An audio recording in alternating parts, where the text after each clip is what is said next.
दोस्तों, आज हम एक्सप्लेन करने वाले हैं गैंग्स ऑफ गोदावरी मूवी को, जो कि हाल ही में आई है और ये मूवी आपको जरूर पसंद आएगी, इसलिए वीडियो को अभी लाइक कर दीजिए। हम चलिए कहानी शुरू करते हैं। तो मूवी की स्टार्टिंग में हमें गोदावरी नाम का गांव दिखाया जाता है, जो कि कानून की व्यवस्था के हिसाब से नहीं बल्कि गांव के पुराने रीति रिवाजों के हिसाब से चलता था। इसके बाद हम कुछ आदमियों को एक पुरानी गुफा में जाते हुए देखते हैं, जहाँ गंगा मैया की मूर्ति स्थापित थी और उन्हें वहाँ पूजा जाता था। साथ ही वहाँ काफी सारे त्रिशूल लगे हुए थे, जिन पर कलावे बंद रखे थे। दरअसल गाँव वालों की ऐसी मान्यता थी कि अगर तुम त्रिशूल पर कलावा लगाते समय किसी भी दुश्मन का नाम लोगे तो उसकी मौत पक्की है। और ये चारों मैया की मूर्ति के आगे हाथ जोड़कर त्रिशूल गाड़कर उस पर कलावा बांधते समय किसी दुश्मन का नाम लेते हैं। अब वो दुश्मन कौन है वो तो हमें नहीं दिखाया जाता। इसके बाद सीन शिफ्ट होता है जेल में, जहाँ हम एक आदमी को देखते हैं जिसका नाम रत्ना होता है और उसे काफी सारे लोग मारने की कोशिश करते हैं, लेकिन मार नहीं पाते। फिर हम उन चारों आदमियों को देखते हैं जो रत्ना को कहते हैं कि हमने तुझे काफी बार मारने की कोशिश करी है, लेकिन आज तक तुझे कोई मार नहीं पाया, मगर इस बार हमने तेरे नाम का कलावा बांध दिया है। साथ ही हमें तेरी कमजोरी भी पता लग गई है, तो क्या अब तू मरने के लिए तैयार है? जिस पर रत्ना कहता है हाँ, मैं मरने के लिए तैयार हूँ, लेकिन मुझे अपनी कमजोरी से मिलकर उससे अपने अतीत के बारे में सब कुछ बताना है। अब ये रत्ना का अतीत क्या है और उसकी कमजोरी कौन है वो हमें आगे मूवी में पता चलेगा। इसके बाद हम देखते हैं कि एक लड़की डायरी खोलकर पढ़ने लगती है और हमें कई साल पहले का सीन दिखाया जाता है, जहाँ हम रत्ना को माला के साथ रात बिताने के बाद बिना पैसे दिए उल्टा उसके पैसे छीन कर भागते हुए देखते हैं और माला कहते कि अगर अगली बार आया तो तुझे मैं पक्का मारूंगी। इसके बाद रत्ना उन पैसों से जुआ खेलने जाता है, जहां हम उन चारों आदमियों को देखते हैं जो रत्ना को मूवी की शुरुआत में मारने की कोशिश कर रहे थे। खैर, अब जुआ खेलने के बाद रत्ना जुए में लगाए हुए पैसे जीत जाता है और तब उन चारों का एक पांचवा दोस्त आता है, जो रत्ना को पैसे ले जाने से पहले कहता है कि ये पैसा तो माला का है, वो तेरी इतनी फिक्र क्यों करती है और अपना सारा पैसा तुझे क्यों देती है? मैं इन पैसों को तुझे ले जाने नहीं दूंगा। तब रत्ना उसके हाथ पर दारू डालकर आग लगा देता है, जिस वजह से उसे हाथ हटाना पड़ता है और रत्ना कहता है कि वो अपनी चीज किसी को भी लेने नहीं देता। इसके बाद रत्ना को जुगाड़ करके जॉनी लीवर कंपनी में नौकरी ढूंढ लेता है और आकर माला को ये बात बताने लगता है। तब माला पहले तो उस पर गुस्सा होने लगती है, लेकिन रत्ना उसे प्यार से समझाता है कि कल से हम पूरे गांव में शैम्पू साबुन डिलीवर करेंगे और मैं तुझे इस काम को करते हुए नहीं देख सकता। फिर अगले दिन से रत्ना साबुन शैम्पू डिलीवर करने लगता है और उसका काम अब अच्छा चलने लग गया था, लेकिन वह रत्ना का काम अच्छा चलते हुए देखकर उस पांचवे आदमी को जलन होने लगती है और वो माला के घर पर आकर उसके साथ जबरदस्ती करने की कोशिश करता है। माला उससे ये सब करने से मना करती है, मगर वो आदमी उस पर पैसे फेंक कर कहता है कि बस तू अपना दाम बोल। तब माला उसकी गर्दन पर चाकू रख के कहती है कि यहाँ से चला जा वरना मैं तुझे मार डालूंगी, और वो आदमी यहाँ से चले जाता है। इसके बाद हम रत्ना को ट्रक चलाते हुए देखते हैं और उसका मैनेजर मूर्ति कहता है कि इतनी रात को डिलीवरी करने की क्या जरूरत थी, जिस पर रत्ना पूछता है कि तेरी कोई आखिरी ख्वाहिश तो नहीं है। और तभी ट्रक पर वो पांचवा आदमी अपने गाँव के कुछ लड़कों के साथ हमला कर देता है। तब रत्ना ट्रक को किसी और को संभालने के लिए देता है, जो कि उसकी डिलीवरी करने में मदद करता था, और खुद ट्रक के ऊपर चढ़ के उन आदमियों को मारने लगता है। इसी हाथापाई में एक लड़का ट्रक के नीचे आ जाता है, जिसके उसी टाइम मौत हो जाती है। अब ये देखकर सभी आदमी शॉक्ड हो जाते हैं और ट्रक से नीचे उतर जाते हैं। फिर थोड़ी दूर जाने के बाद रत्ना ट्रक से नीचे उतरता है और वो देखता है कि उसके सामने काफी सारे ट्रक खड़े हुए हैं, जिसमें इलीगल तरीके से रेत भर के ले जाई जा रही थी, लेकिन ये कांड किसी भी गाँव वाले को नहीं पता होता। तब रत्ना का साथी बैडी रत्ना को बताता है कि इन सबको कंट्रोल करने वाला MLA डोरास्वामी राजू है, लेकिन ऑपोजिशन में भी उसके दुश्मन बैठे हुए हैं। एक जमींदार है जिनका नाम है नाना जी, और गाँव के चौक में उसके बाप की मूर्ति भी लगी हुई है। डोरास्वामी पर भरोसा करके नाना जी ने उसे इलेक्शन लड़ने का टिकट दिया था, मगर डोरास्वामी पार्टी बदलकर नाना जी के सामने खड़ा हुआ और जीत भी गया था। इस बात को नाना जी ने अपने दिल से लगा लिया और सालों से अपने आदमियों को उसके अगेंस्ट जिताने में लगे हुए हैं। इस पर रत्ना कहता है कि नाना जी को पावर चाहिए, लेकिन डोरास्वामी के पास पावर और पैसा दोनों है, तो उसके पैरों में पड़ने में कोई बुराई नहीं है। जिसके बाद रत्ना सीधा डोरास्वामी के पास जाता है और वो डोरास्वामी की काफी तारीफ भी करता है, जिसके बाद डोरास्वामी रत्ना को अपनी टीम में ले लेता है और धीरे धीरे रत्ना डोरास्वामी का भरोसा जीत जाता है। फिर एक दिन मूर्ति कहता है कि इसे तो दलाली कहते हैं, जिस पे रत्ना कहता है कि ये सब छोड़ और ये देख, रेत की तस्करी का सारा पैसा यहाँ आता है, जिसे डोरास्वामी का साला पैसे गिन के अपनी बहन को दे देता है। इसके बाद रत्ना, मूर्ति और बैडी बैठकर बातें कर रहे थे, तभी वहाँ पर कुछ लड़के ट्रक पर बैठकर जा रहे होते हैं। तो रत्ना पूछता है कि कहाँ जा रहे हो, जिस पर एक लड़का बताता है कि कल रात पापा और उनके दोस्त चोरी करने गए थे, जिसमें से एक लड़की की मौत हो गई, तो उसकी बीवी ने मेरे पापा और उनके दोस्तों पर कंप्लेन करके उन्हें जेल में डलवा दिया है। है। तब रत्ना को रात के इंसिडेंट का याद आता है जब लड़ाई के दौरान एक लड़का ट्रक के नीचे आकर मर जाता है और ये लड़का उन्हीं की बात कर रहा था। फिर रत्ना सीधा डोरास्वामी के पास जाता है और उसे कहता है कि देखो दादा, मेरे पास एक प्लान है, क्यों ना हम रेत के साथ साथ ईटा बजरी और यहाँ तक कि घर भी बनाकर बेचना चालू कर दें, लेकिन उसके लिए हमें कुछ गुंडों की जरूरत पड़ेगी। अगर कहीं लड़ना वगैरह पड़ गया तो। जिसमें डोरास्वामी पूछता है कि तेरी नजर में ऐसे कोई गुंडे हैं क्या? रत्ना कहता है कि हाँ, लेकिन वो तो जेल में है, उन्हें छुड़ाने के लिए 5 लाख रुपए लगेंगे। तब डोरास्वामी रत्ना को पैसे दे देता है, जिसके बाद रत्ना उन आदमियों को जेल से छुड़ा लेता है। अब उन चारों को रत्ना ने जेल से छुड़ाया था, तो वो चारों आदमी भी रत्ना के साथ काम करने के लिए मान जाते हैं। इसके बाद रत्ना उन आदमियों के साथ मिलकर डोरास्वामी के लिए हर काम करता है और धीरे धीरे वो डोरास्वामी के साले की जगह ले लेता है, जो कि डोरास्वामी का बहुत खास था। अब डोरास्वामी का सारा कारोबार रत्ना ही संभालने लगा था। एक रोज बेडी, रत्ना और मूर्ति रात को कहीं जा रहे थे, जहाँ रास्ते में उन्हें एक कार ठुकी हुई दिखती है। इसमें एक लड़की बेहोश थी और रत्ना को उसे देखते ही प्यार हो जाता है। तब रत्ना उसे हॉस्पिटल लेकर जाता है। फिर रत्ना हॉस्पिटल से माला के पास जाता है और उसे बताने लगता है कि आज मैंने एक खूबसूरत लड़की को देखा, जिसे देखते ही मुझे उससे प्यार हो गया। और वो पता है किसकी बेटी है? नाना जी की। नाना का नाम सुनते ही माला शॉक्ड हो जाती है। अब अगले दिन रत्ना उन चारों आदमियों के साथ मिलकर नाना जी की जमीन पर कब्जा कर लेता है। उसके बाद नाना जी का आदमी उन्हें बताता है कि डोरास्वामी की गैंग में एक लड़का है जो कि उसके सारे काम करता है और अब उसकी नजर हमारी जमीन पर है, तो उससे मिलने के लिए बुलाऊं क्या? इसके बाद रत्ना और मूर्ति नाना जी के पास जाते हैं, जहाँ नाना जी रत्ना से कहते हैं कि मुझसे मिलने के लिए तूने मेरी जमीन पर कब्जा क्यों करा? तो रत्ना कहता है कि आप मुझे रेस्ट भी करवा सकते थे या मुझे मरवा भी सकते थे, लेकिन आपको मुझसे ऐसा क्या काम है जो आपने मुझे तुरंत बुला लिया? नाना जी कहते हैं कि मैं तुम्हें एमएलए की टिकट दे सकता हूँ, लेकिन तुम्हें इलेक्शन में डोरास्वामी के सामने खड़ा होना पड़ेगा और इसके लिए तुम्हें मुझे 5 करोड़ रुपए देने होंगे। जिसके लिए रत्ना तुरंत मान जाता है। अब पैसों का इंतजाम करने के लिए रत्ना उन 4 आदमियों के साथ मिलकर डोरास्वामी को किडनैप करवा लेता है और उनके सामने ऐसी एक्टिंग करता है कि जैसे वो भी डोरास्वामी के साथ किडनैप हुआ हो। तब रत्ना डोरास्वामी को छोड़ने के लिए 5 करोड़ रुपए मांगता है और डोरास्वामी डर के उसे 5 करोड़ रुपए दे भी देता है, लेकिन यहाँ पर डोरास्वामी को कुछ भी पता नहीं लगता कि ये सब कारनामा रत्ना ने किया था। फिर अगले दिन रत्ना 5 करोड़ रुपए नाना जी को दे देता है और वही डोरास्वामी एक पुलिस इंस्पेक्टर को कहता है कि ये काम किसी अंदर वाले ने ही किया है, तो जल्द से जल्द उसका पता लगाओ। इधर रत्ना के पास नाना जी की बेटी बुज्जी आती है और कहती है कि तुम बुरे आदमी हो, तुमने हमारी जमीन पर कब्जा क्यों करा? तब रत्ना उसके सामने इनोसेंट बनता हुआ कहता है कि ये जमीन मैंने उन लोगों के लिए कब्जा करी थी जिनका घर बाढ़ में बह गया था, उन्हें भी तो रहने के लिए जमीन चाहिए ना। अब गरीब के लिए इतनी फिक्र करता हुआ देखकर बुज्जी रत्ना से इम्प्रेस हो जाती है। फिर अगले दिन रत्ना सो रहा होता है, तब एक महिला उसे उठाती है, जिस पर रत्ना कहता है कि क्या हुआ दीदी? वो महिला उसे बाहर लेकर जाती है और कहती है कि सर पे हाथ रख के कसम खाओ कि क्या तूने वो जमीन हमारे लिए कब्जा करी है और तू हमें घर बना कर देगा। इस पर रत्ना को अंदर से काफी गुस्सा आता है, लेकिन वो कहता है कि ये तो सच है, मैं आप सभी को सरप्राइज देना चाहता था और आपको ये बात किसने बताई? तब वो महिला बुज्जी की ओर इशारा करती है और रत्ना बुज्जी को देखता है जो कि बच्चों को कपड़े बांट रही होती है। तब बुज्जी रत्ना को उस जमीन के कागज देती है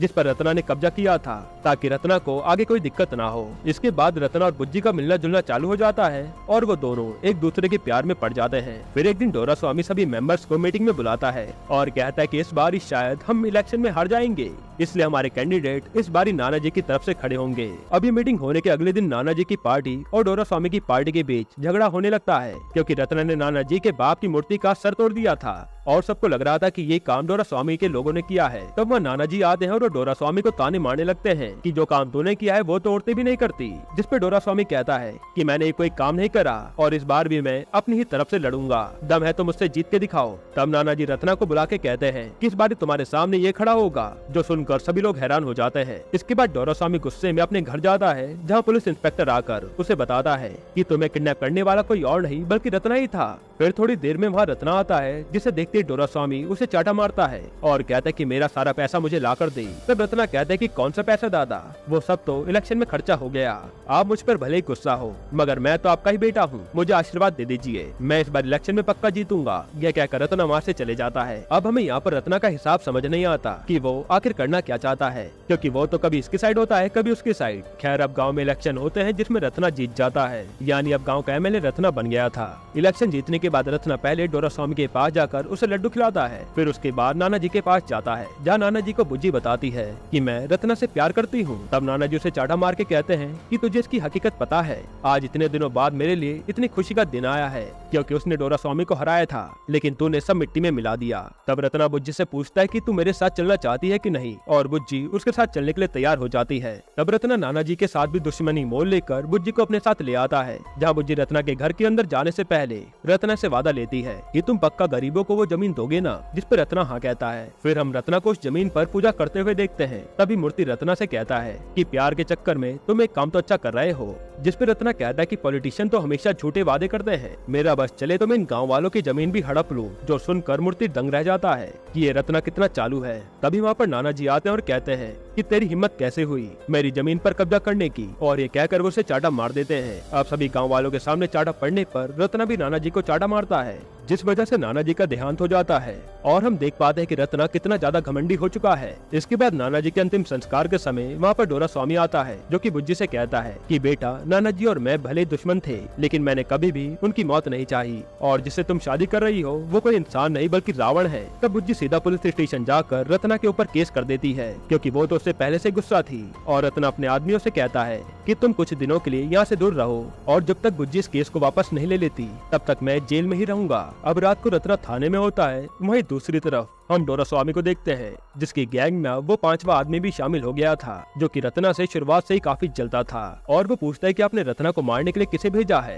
फिर हम थाने का सीन देखते हैं, जहाँ सभी पुलिस वाले रत्ना को छोड़कर स्टेशन से बाहर चले जाते हैं। तभी वहाँ पर काफी सारे गुंडे आकर रत्ना पे हथियार से 3 वार करके डोरास्वामी को फोन करके कहते हैं कि हमने उसे खत्म कर दिया है। तब वो 5वां आदमी पूछता है कि तुमने उस पर कितने वार किए, जिस पर वो गुंडे बताते हैं कि 3 वार। ये सुनकर 5वां आदमी कहता है कि अब तुम्हें कोई बचा नहीं सकता। दरअसल रत्ना ने 3 वार खाकर गंगा मैया को भेंट किया था, जिसके बाद रत्ना उठता है और सभी गुंडों को मारने लगता है। फिर सभी गुंडों को खत्म करने के बाद रत्ना सीधा डोरास्वामी के पास जाता है, जहाँ बुज्जी भी होती है, और वो डोरास्वामी का गला घोटने लगता है। तब बुज्जी उसे छुड़ाने की कोशिश करती है, लेकिन रत्ना उसका गला नहीं छोड़ता, तो बुज्जी रत्ना को गोली मार देती है। फिर गोली लगते ही रत्ना बेहोश हो जाता है, जिसके बाद उसके आदमी उसे उठाकर हॉस्पिटल ले जाने लगते हैं। फिर रास्ते में रत्ना दोबारा जागता है और कहता है कि मैंने उसके बाप को मार दिया था, इसलिए उसे गिल्ट फील कराने के लिए मैंने उसके हाथ से गोली खाई। और ये कहकर वो हंसते हुए दोबारा से बेहोश हो जाता है। यानी रत्ना के साथ जो कुछ भी होता है उसकी प्लानिंग वो पहले कर लेता था। अब सभी लोग हॉस्पिटल में बैठे होते हैं, जहाँ माला बुज्जी को बताती है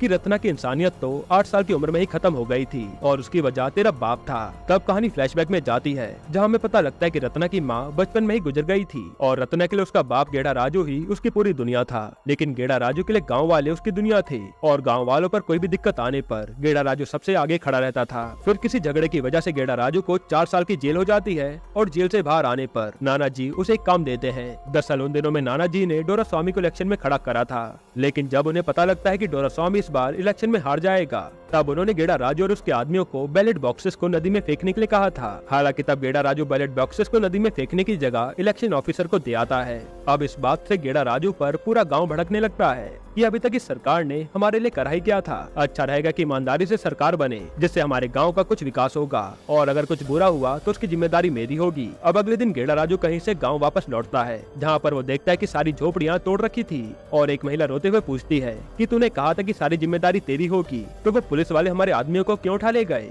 दूसरी तरफ हम नाना जी को देखते हैं, जो थाने में जाकर गाँव वालों को छुड़ाते हैं और उन्हें भड़काते हुए कहते हैं कि ये सब गेड़ा राजू की वजह से हुआ है, और अगर तुमने उसे खत्म नहीं करा तो इस बार ही पूरा गांव जल सकता है। अब गांव वालों के दिमाग में ये बात बैठ गई थी कि गेड़ा राजू ने ही उन्हें धोखा दिया है। जिसके बाद गेड़ा राजू के आदमी उस गुफा में जाकर गंगा मैया की मूर्ति के आगे त्रिशूल गाड़ कर कलावा बांध के गेड़ा राजू का नाम लेते हैं, ताकि वो मर जाए। फिर हम गेड़ा राजू को देखते हैं, जिसे एक पेड़ से बांधा होता है, और रत्ना के हाथ में एक मशाल जलाकर दी होती है, जिससे वो अपने बाप को जला दे। पहले तो रत्ना में इस काम को करने की हिम्मत नहीं हो रही थी। तब गेड़ा राजू रत्ना को कहता है कि मैं मौत से नहीं डरता, उसी तरह तुझे भी डर नहीं लगना चाहिए। अगर तू मुझे जलाएगा तो मुझे इस बात की खुशी होगी कि मैंने इस संसार में आकर कुछ तो अलग करा है, और मैं इन गाँव वालों के हाथों से मरना नहीं चाहता। जिसके बाद रत्ना गेड़ा राजू पर मशाल फेंक देता है, और गेड़ा राजू जिंदा चल जाता है। यानी यही वजह थी कि रत्ना का दिल इतना ज्यादा पत्थर का हो गया था। फिर कहानी प्रेजेंट टाइम में आती है जब बुज्जी अपना केस वापस ले लेती है। तब रत्ना पूछता है कि चल बता तू क्या चाहती है, जिस पर बुज्जी कहती है कि हमारे घर पर आज के बाद कोई लड़ाई नहीं होगी।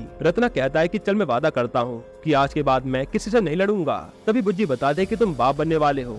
ये सुनकर रत्ना काफी खुश हो जाता है। वहीं दूसरी तरफ हम देखते हैं कि डोरास्वामी का बेटा विदेश से वापस आ गया है और आते ही वो बुज्जी को किडनैप कर लेता है। हालांकि थोड़ी देर बाद वो उसे एक चौराहे पर छोड़ देता है। फिर ये खबर रत्ना को पता लगने पर वो बेचैन सा हो जाता है और डर के मारे उसकी सांसें फूलने लगती हैं। रत्ना को लग रहा था कि ये काम नाना जी के आदमियों ने किया होगा और वो अपने आदमियों को नाना जी के आदमियों को मारने के लिए भेज देता है। और हमें पता चलता है कि यही तो डोरास्वामी के बेटे का प्लान था। अब रत्ना के आदमी नाना जी के आदमी को मारने वाले होते हैं कि तभी बुज्जी रत्ना को ये काम करने से रोक देती है और उसे अपने बच्चे की कसम भी दे देती है। उसके बाद हम देखते कि रत्ना ने अब लड़ाई झगड़ा छोड़ दिया था और कुछ दिनों बाद उसका एक बेटा होता है जिससे वो काफी खुश हो जाता है और पूरे गांव में पैसा उड़ाने लगता है। वहीं दूसरी तरफ डोरास्वामी गुस्से में चिल्ला रहा होता है कि वो जितना भी पैसा उड़ा रहा है वो सारा पैसा मेरा है, जिसपे उसका बेटा कहता है कि चिल्लाइए मत, मेरे पास एक प्लान है। और अगले दिन वो इलेक्शन में रत्ना के सामने उस 5वें आदमी को खड़ा कर देता है। साथ ही ये लोग रत्ना के घर पर रेड पड़वा देते हैं, जिस वजह से रत्ना का सारा काला पैसा जब्त हो जाता है। अब धीरे धीरे रत्ना की इमेज गाँव वालों के सामने गिरने लगी थी। इसी बीच डॉक्टर रत्ना को बताती है